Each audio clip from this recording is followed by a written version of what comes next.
Il y a 50 ans, nous buvions 4 verres de coca par an. Aujourd'hui, les boissons sucrées sont en train de remplacer petit à petit l'eau et le lait. Les sodas sont même devenus la première source de sucre et de calories dans l'alimentation des Américains.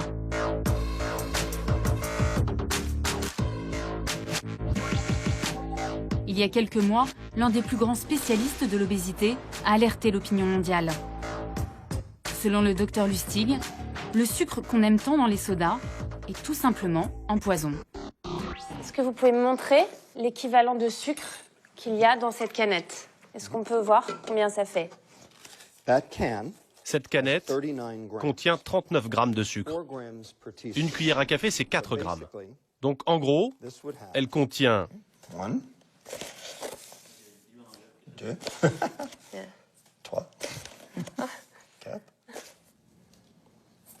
5, 6, 7, 8, 9 Oh là là.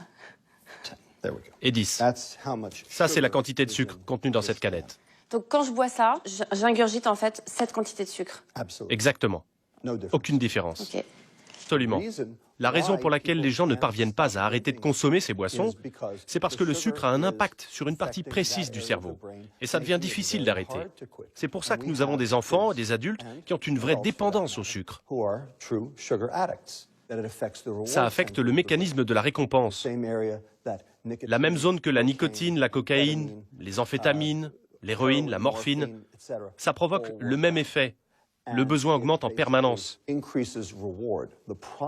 Car le problème, c'est que plus vous en prenez, plus le neurotransmetteur dans le cerveau, la dopamine, se met en marche.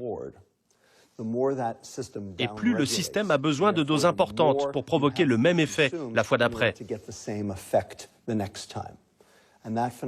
Et ce phénomène s'appelle la tolérance.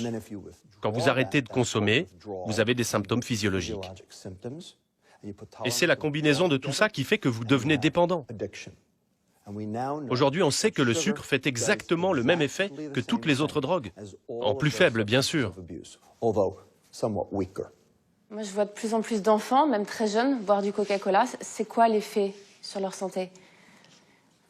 C'est terrible. C'est un désastre qu'on constate tous les jours.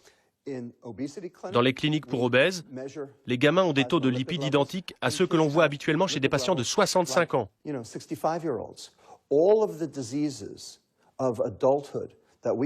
Toutes ces maladies d'adultes dues à la vieillesse, on les voit maintenant chez des enfants âgés de 8 à 10 ans. C'est un désastre.